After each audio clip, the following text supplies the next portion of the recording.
একদিনের সধবা এই শব্দটির সাথে সবাই খুব একটা পরিচিত নন, তবে এর সঙ্গে মহাভারতের বিরাট সম্পর্ক রয়েছে।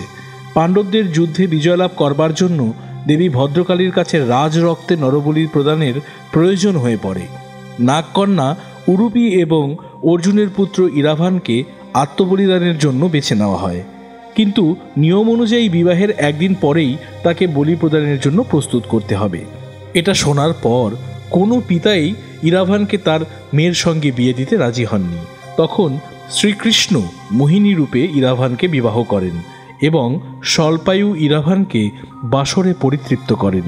পরের দিন তার বলি প্রদত্ত হয়। মর্মান্তিক হলেও এমনটাই বর্ণিত রয়েছে মহাভারতে।